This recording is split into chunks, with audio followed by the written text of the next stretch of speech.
오늘도 하나님 말씀 앞에 서게 되어 여러분 모두 주의 이름으로 축복합니다. 주의 말씀은 에스겔서 44장 15절입니다. 이스라엘 족속이 그릇 행하여 나를 떠날 때 사독의 자손 레위 사람 제사장들은 내 성소의 직분을 지켰은즉 그들은 내게 가까이 나아와 수종을 들되 내 앞에 서서 기름과 피를 내게 드릴지니라. 주 여호와의 말씀이니라. 아멘. 오늘은 섬김의 축복이라는 주제로 말씀을 같이 나누도록 하겠습니다. 우리에게 하나님을 섬길 수 있다라고 하는 것이 얼마나 큰 은혜인지 오늘 아침도 우리는 기적을 경험했어요. 동일하게 하나님 앞에 예배드릴 수 있는 것 너무나 감사한 거예요. 성전을 이제 측량하고 제사 제도를 마련하신 그 하나님께서 에스겔을 데리고 하나님이 43장에서 성전에 다시 임하신 것을 우리에게 말씀하셨습니다. 성전을 떠났던 그 하나님께서 성전 동편을 통하여서 들어와 좌정하시고 다스리시는 것, 하나님의 성전은 바로 하나님의 영광으로 가득 차야 된다라는 것이죠. 이제 44장에서는 하나님이 좌정하신 그 성전에서 섬기는 제사장들의 자격과 또 그들의 할 일들에 대하여서 오늘 우리에게 말해주고 있습니다. 이 시대의 제사장은 따로 없습니다. 만인 제사장이라고 그렇게 이야기하는데, 모두가 예수 그리스도를 주로 영접하면 하나님 앞에 직접 기도할 수 있는 것, 과거에는 제사장이 우리의 죄를 대신 번제를 통하여서 동물의 피를 통하여서 그렇게 드려주는 중보의 역할을 했습니다. 그러나 이제는 예수 그리스도의 그 육체로 죄를 패하심으로 말미암아서 우리에게 하나님께 직접 나아갈 수 있는 지성소의 문이 열리게 되었어요. 그래서 우리는 하나님을 아빠, 아버지라 부를 수 있는 그런 은혜를 입었고, 하나님의 보좌 앞에, 은혜의 보좌 앞에 때를 따라 돕는 은혜를 입기 위하여서 하나님께 나갈 수가 있습니다. 그러므로 그 열려진 하나님과의 관계를 하나님 앞에 나가서 기도하는 사람이 있고, 그 관계를 아직도 하지 못하는 사람이 있다라고 하는 것은 얼마나 안타까운지 몰라요. 그러므로 우리는 이제 우리가 만인 제사장이지만 이 내용을 통하여서 우리의 자세는 하나님이 과거의 제사장들이 어떻게 섬겼는가라고 하는 것을 봄으로써 우리의 삶에 더 풍성한 은혜가 있게 되는 것이죠. 그러므로 우리가 성경을 통하여서 다 이해할 수 없지만, 그러나 하나님이 열어주신 그 범위 안에서는 열심히 찾고 또 연구하고 그렇게 해서 우리의 삶에 도움을 받도록 그렇게 해야 됩니다.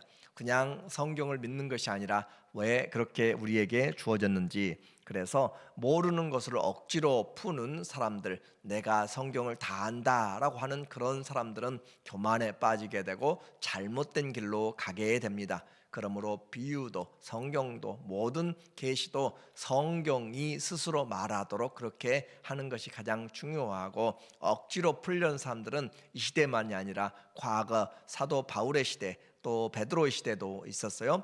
베드로 후서 3장 15절을 보면 베드로가 말하기를, 또 우리 주의 오래 참으심이 구원이 될 줄로 여기라.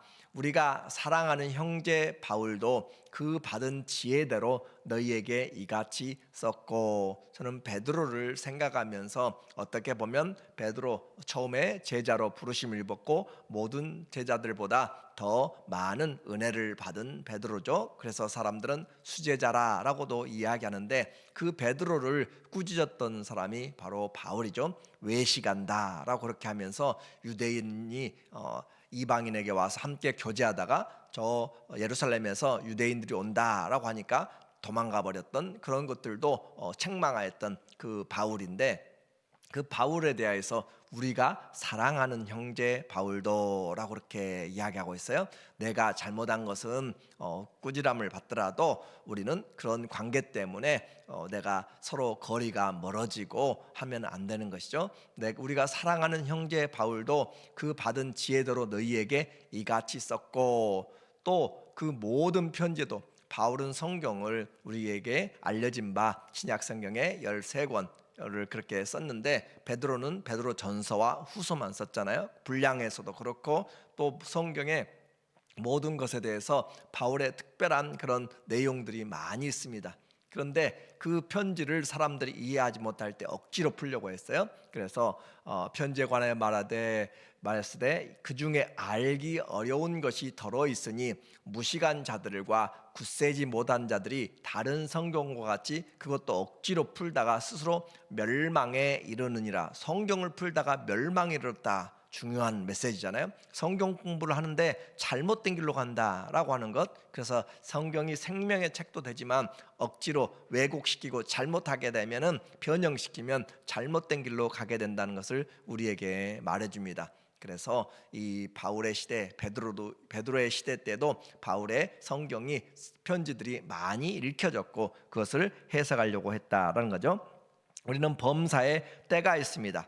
성경 우리는 최선을 다해서 부지런히 살펴서 읽어야 되고, 그러나 이해되지 않는 부분은 억지로 끼워 맞춰서는 안 되는 거죠. 오늘 이 에스겔서 이 제사장이 보고 있는, 선지자가 보고 있는 에스겔 성전도 우리에게 역사상에 만들어진 적이 없습니다. 그러므로 그것을 어느 때라라고 그렇게 우리가 정확하게 이야기할 수가 없는 상황이에요. 그래서 성경의 계시를 우리는 주는 대로, 그대로 있는 대로 일단은 받아들이는 것이 좋다라고 했습니다. 말씀 안에 살면 우리가 겸손하게 돼요. 그래서 성령의 인도를 우리가 구하면서 성경을 읽을 때마다 성령이 저자시기 때문에 성령께 기도하고 지혜를 구하는 것은 우리의 가장 중요한 자세인 것이죠. 다시 닫힌 성전의 문입니다. 1절에 보면은 그가 나를 데리고 성소의 동쪽을 향한 바깥문에 돌아오시니 그 문이 닫혔더라. 자, 영광의 하나님이 11장 23절에서 예루살렘 성전 동문을 통하여서 영광이 떠서 또 감람산 위로 그렇게 가시면서 떠났습니다. 그러나 43장에서 다시 돌아오셨는데 이제 에스겔을 데리고 그 동문에 가셔서 그 말씀하시기를 그 문이 보니까 닫혔다라고 하는 거예요. 문이 닫혔다라는 것은 출입을 막는 것을 말하는 것이죠. 그런데 여호와께서 내게 이르시되 이 문은 닫고 다시 열지 못할지니, 그 문은 이제 닫아두라라고 하는 거죠. 아무도 그리로 들어오지 못할 것은 이스라엘 하나님 나 여호와가 그리로 들어왔음이라. 그러므로 닫아둘지니라. 여기에는 두 가지의 의미가 있어요. 하나님이 닫아두라. 그래서 예루살렘 지금도 그 성전에는 막아놓은 담이 그렇게 있습니다. 막아놨어요. 담이 그렇게 있어서 그 문들은 열리지 않는다. 또 하나는 그것은 하나님이 이제 오셨기 때문에, 주님이 오셨기 때문에 영광의 보좌에서 다시는 떠나지 않는다라고 하는 것을 말해주고 있고, 이것은 영적으로 예수님이 우리에게 오셔서 내가 진리의 영으로 성령으로 오셔서 또 다른 보혜사가 너에게 오사, 내가 또 다른 보혜사를 너희에게 보내리니 그가 오셔서 너희와 함께 영원토록 거처를 함께 하리라 라고 하신 그 말씀대로 이제는 주님 우리에게 떠나지 않는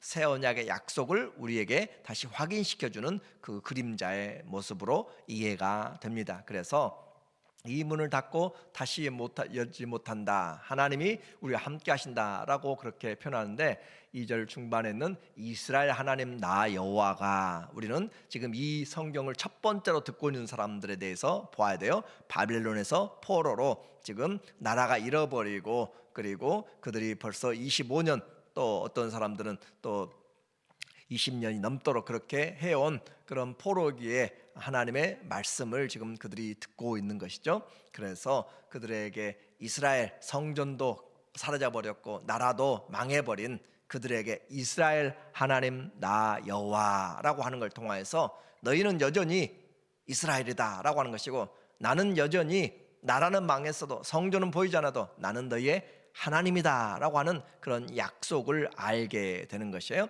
그래서 이 말씀을 듣고 또 에스겔에게 너는 이 성전을 보고 들은 것을 전해주라라고 하는 거죠. 이 말씀을 들은 자들은 새 힘을 얻게 되는 거예요. 낙심하고 실망하고 있는 사람에게 내가 너의 하나님, 나는 아브라함의 하나님, 야곱의 하나님, 이삭의 하나님 그렇게 말하는 것처럼 내가 너의 하나님이다 라고 말씀하면 우리는 새 힘을 얻게 됩니다.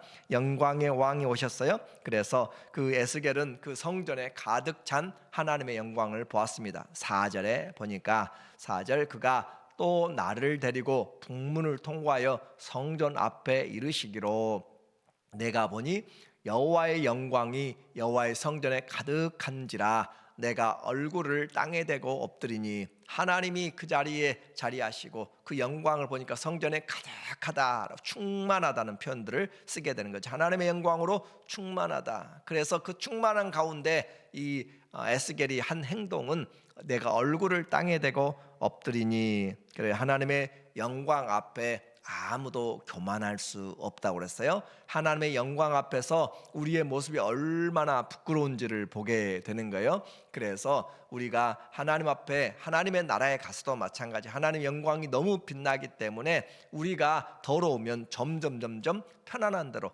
점점 뒤로 물러가게 되는 거죠. 내가 만약에 거기에 합당한 그 모임에 준비가 잘 안 되면 그 앞자리에 가서 앉기가 힘들어요. 그리고 다른 사람과 함께 모이기가 힘들어요. 점점 보이지 않는 쥐구멍이라도 숨고 싶은 그런 모습으로 내 자신이 부끄러워지는 거죠. 그래서 하나님의 영광이 우리를 변화시켜 나간다라고 이야기했습니다. 우리는 어떤 것으로가 아니라 주의 영광을 보게 될 때 점점 우리의 삶이 변화된다. 그래서 우리 안에서 성전에는 하나님의 영광이 쌓인 것처럼 주의 거룩은 우리가 하나님 앞에서 지켜나가고 내 안에 주의 영광이 가득하고 교회와 성도들의 가정과 주님의 이름으로 모이는 곳곳마다 이런 주의 은혜와 영광이 임하는 것, 그것이 가장 중요한 것이에요. 그래서 주의 임재와 영광이 있는 그것이 우리에게 자랑이고 주님이 우리의 만족됩니다. 걱정도 이 앞에서 사라지게 되는 것이고 모든 것이 사라지게 됩니다. 오직 주님을 섬기는 그 모습만 나타나게 되는 거예요. 그런데 이와 같은 영광을 주님이 보여주시면서 하시는 말씀이 있어요. 주님이 과거로 돌아가지 말라라고 하는 것이죠. 죄를 다시 과거로 돌아가지 말라. 개가 토하였던 것을 다시 먹고 돼지가 누웠던 자리에 다시 가고 하는 것으로 가지 말라라고 하는 것이 지금 주님이 하시고 싶은 말씀입니다. 7절에 보니까 너희가 마음과 몸에 할례 받지 아니한 이방인을 데려오고 내 떡과 기름과 피를 드릴 때 그들로 내 성소 안에 있게 하여 내 성전을 더럽힘으로 너희의 모든 가증한 일 외에 그들이 내 언약을 위반하게 하는 것이 되었으며 너희가 내 성물의 직분을 지키지 아니하고 내 성소에 사람을 두어 너희 직분을 대신 지키게 하였느니라. 그러니까 하나님을 제대로 섬기지 않았다. 마음에 할례 받지 않은 사람들 하나님이 그만 그런 일들을 법을 어겨가면서 그렇게 했기 때문에 제사가 없었다는 것이 아니에요. 제사는 있었는데 우리가 가끔 뉴스 듣잖아요. 의사가 집도하고 수술해야 되는데 대리인을 시켜가지고 다른 간호사를 시키든지 다른 사람을 시켜가지고 그렇게 했던 것들을 우리는 보게 되는 것처럼 하나님을 섬겨야 될 사람들이 제대로 준비되지 않은 일들을 가지고 했다. 그래서 내 성물의 직분을 지키지 아니하고 내 성소에서 하나님이 원하는 일을 하지 않았다. 자, 이와 같은 신앙의 위기 때문에 하나님이 그들을 다 팔아버렸고 포로로 내보내버린 것이잖아요. 그런데 이와 같은 위기 가운데서도 믿음을 지킨 사람들이 있습니다. 그래서 그들에게 하나님이 이 불법의 사역자도 있지만 여호와 신앙에 끝까지 충성한 사람들 15절에 우리에게 말해줘요. 이스라엘 족속이 그릇 행하여 나를 떠날 때 사독의 자손 레위 사람 제사장들은 내 성소의 직분을 지켰은즉, 자, 이 시대가 어려워질 때도 그 가운데 하나님의 말씀을 지키는 사람이 있습니다. 이 시대에 얼마나 우리가 코로나 시대 때 얼마나 신앙생활하기 어려웠어요. 또 우리의 심령에 하나님이 지금 다 보고 계신다는 거죠. 환경이 어려울 때, 좋을 때, 어떤 시험들도 우리는 하나님이 모르신 것이 없습니다. 하나님이 다 보고 계시는데 그렇게 사람들이 배반해 나갈 때 엘리야처럼 하나님의 말씀을 지키려고 그렇게 할 때 많은 사람들이 배반하고 또 주의 선지자들을 잡아서 죽였던 이세벨의 그런 악한 정책이 있었습니다. 그런데도 불구하고 하나님은 또 7천 명을 남겨두었다라고 그렇게 하시잖아요. 그래서 하나님이 우리의 삶을 보고 계신다라고 하는 것을 우리는 기억해야 되고, 내가 이렇게 힘들고 어려울 때 하나님은 어디 계신가? 아니요, 그발 강가에도 계시고 지금 예루살렘에도 계시고, 하나님은 온 천지에 하나님의 말씀을 지키는 자들에게 능력 베푸시기 위해서 하나님이 찾고 계시고 살피신다. 그래서 그들이 성소의 직분을 지켰은즉 다 어리석다고 할 것이고, 왜 그렇게 시대를 읽지 못하냐고 할 것이고, 그렇게 충성된 자들을 비웃을 것입니다. 그러나 우리는 하나님 앞에 끝까지 충성하는 것이고, 충성은 언제까지요? 끝까지라고 했어요. 충성은 절대 하나님 앞에서 가다가 10년 20년 하다가 배반해버리면 배도가 되는 것이, 충성은 믿음은 뒤로 물러가면 안 되는 것이고 끝까지. 그래서 지켰은즉 내가 하나님 앞에 예배 드릴 수 있다. 기름과 피를 내게 드릴지니라. 그 말은 하나님께 예배의 축복, 예배 드리는 수종자들, 하나님 앞에 주 여호와의 말씀이니라. 그들이 내 성소에 들어오며 또 내 상에 가까이 나와 내게 수종들어 내가 맡긴 직분을 지키되라고 이야기했습니다. 그래서 하나님을 섬기는 것을 우리는 너무 가볍게 생각해요. 예배드리는 이것이 얼마나 큰 영광이고 은혜인지. 그래서 예배의 축복을 아는 사람은 바꾸질 않습니다. 하나님이 주신 특별히 구별한 시간, 구별한 장소, 구별한 그런 마음들로 드려지는 그 예배, 얼마나 감사하고 놀라운지 몰라요? 그러나 그 예배가 되지 못할 때는 하나님이 이방인들, 또 이렇게 죄를 범한 자들, 우상을 섬기면서 마음은 있지 아니하고 그냥 몸만 와 있는 자들에게 이 성전의 문을 닫아버리라 라고 할 정도로 주님은 또 그 예배에 대하여서 하나님이 경계를 하시는 거예요. 그래서 돈이나 명예나 권세도 잠깐입니다. 썩을 양식을 위해서 일하지 말고 썩지 않을 것을 위하여서 일하도록 그렇게 하는 거죠. 그래서 충성은 끝까지고, 언제요? 지금이죠. 지금 시간을 우리가 하나님 앞에 드리는 것이고, 지금 환경 가운데서 하나님께 충성하는 것이지, 나중에 내일은 우리에게 보장된 것이 결코 아닙니다. 그래서 충성은 끝까지요.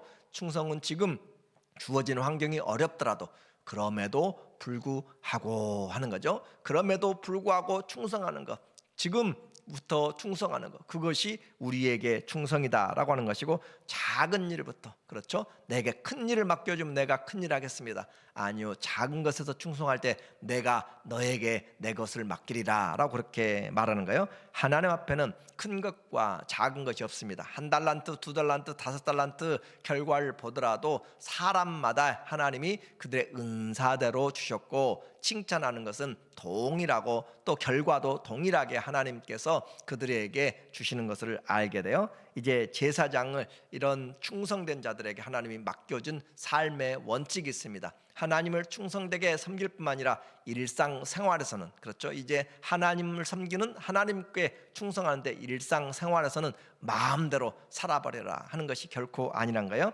17절에 보니까 제사장의 섬김에 대해서 무엇을 먹고 어떻게 결혼하고 어떻게 살아야 될 것인가, 그런 부분에 대해서 이제 제사장들의 삶의 원리, 생활 원리에 대해서 이야기해요. 그들이 안뜰 문에 들어올 때나 안뜰 문과 성전 안에서 수종 들 때에는 양털옷을 입지 말고 배는 배옷을 입을 것이니 가는 배관을 머리에 쓰며 가는 배 바지를 입고 땀이 나게 하는 것으로 허리를 동이지 말 것이며 라고 하면서 그들의 입는 복장까지도 하나님께서 준비를 하시고 말씀합니다. 그것은 하나님을 섬기는 데 있어서 내 생각대로 그렇게 하지 말라라고 하는 거예요. 그래서 머리에 이 배관이란 것은 여호와께 성결이란 것을 쓴다라고 그렇게 이야기했죠. 그래서 우리의 이 사람 냄새를, 땀이 나게 하지 말라, 그 말은 사람 냄새를 풍기지 말라 그 말이에요. 사람들의 생각들로 하지 말라. 그러므로 또 21절에 무엇을 먹고 마시는 것에 대해서 아무 제사장이든지 안뜰에 들어갈 때는 포도주를 마시지 말 것이며, 다른 말로 이야기하면 맑은 정신, 가장 깨어있는 정신을 가지고 하나님을 섬겨하지 술정신에 하지 말라. 정신 차리고 하나님 앞에 예배드리라. 하나님 앞에 예배 드릴 때 가장 맑은 정신을 유지해야 되는데 사단은 그것을 막는 거잖아요. 예배 드리고 말씀만 시작하면 잠이 오게 만드는 것, 그건 영적인 것이에요. 우리가 정말로 잘 이겨내야 되는 것이잖아요. 그래서 포도주를 마시지 말 것이며 내 백성에게 거룩한 것과 속된 것의 구별을 가르치며, 무엇이 거룩하고 하나님이 무엇을 원하는지, 그래서 우리는 모두 영적인 제사장이라고 했기 때문에 손자들에게, 손녀들에게, 자녀들에게, 또 이웃들에게, 친구들에게 이것은 그러다라고 하는 것을 분명히, 하나님의 말씀은 이렇다라고 하는 것을 우리가 가르쳐야 되는 거예요. 예배를 잘못 드리는 부분에서, 또 하나님을 섬기는 부분에서, 관계에서 모두가 다 무슨 말을 할 것인가에 대하여서 우리는 올바른 하나님의 말씀을 양육받고 전해야 되는 거죠. 거룩한 것과 속된 것의 구별을 가르치며 부정한 것과 정한 것을 분별하게 할 것이며, 그러니까 세상은 하나님을 어떻게 섬길지 몰라요. 세상은 교회가 무엇인지 모르고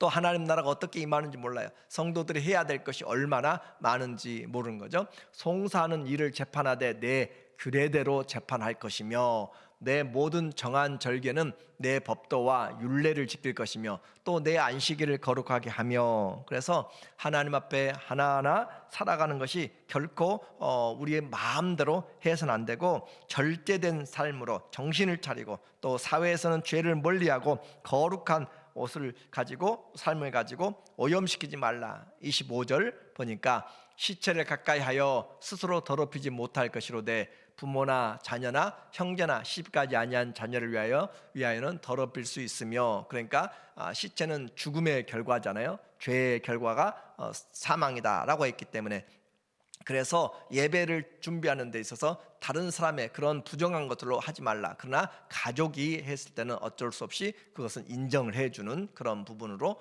또 27절에 성소에서 수종 들기 위해 안뜰과 성소에 들어갈 때는 속죄제를 드릴지니라 주 여호와의 말씀이니라. 우리 자신을 위하여서, 우리 자신조차도 올바로 하나님 앞에 세워질 수가 없는 사람이기 때문에 주의 은혜로 섬긴다. 내가 내 능력으로, 자격으로가 아니라 하나님의 은혜 주심으로 섬기는 것. 오늘 예배도 내가 잘나서 드린 것이 아니라 그리스도의 은혜를 힘입고 나와서 내가 예배 드릴 수 있는 그 은혜를 입은 것이지 내 잘남이 결코 아니란 거죠. 그러니까 예배 한번 잘 드리면 삶이 변할 수밖에 없는 것이에요. 이 예배 드림의 축복이 얼마나 큰지를 아는 것이죠.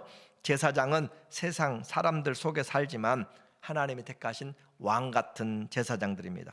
은혜의 증인들입니다. 그러므로 모든 삶에서 하나님이 받으시기에 합당한 그런 삶, 분별을 해야 되는 거예요. 그래서 힘들고 어렵지만 그렇게 살아가는 것 자체가 지금 하나님이 주인이 된 것이죠. 그래서 내가 책임지겠다. 28절 하나님의 말씀에 그들에게는 기업이 있으리니 내가 곧 그 기업이라. 하나님이 제사장들에게, 하나님을 그렇게 섬기려고 하는 자들에게 하나님이 기업이다. 하나님이 그 일에 가장 큰 능력을 주시고 하나님으로 먹고 살게 하겠다 이 말이에요. 그래서 하나님이 책임져 주시는 인생, 너희는 이스라엘 가운데서 그들에게 산업을 주지 말라. 내가 그 산업이 됨이라. 하나님이 이와 같이 산업이 된다, 우리의 기업이 된다라고 말씀하세요.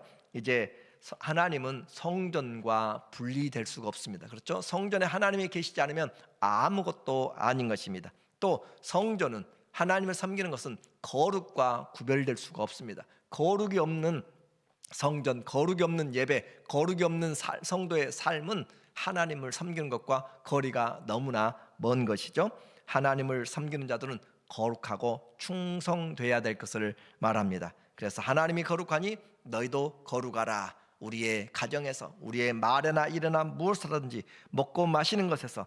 그래서 우리는 몸은 그리스도, 머리 대신 그리스도를 섬깁니다. 오늘도 이와 같은 삶으로 예배드리는 가운데 하나님께 영광이 되기를, 또 우리에게는 하나님이 기업이 되어서 우리에게 풍성한 은혜 부어주시는 삶을 살아가기를 예수님의 이름으로 축원합니다.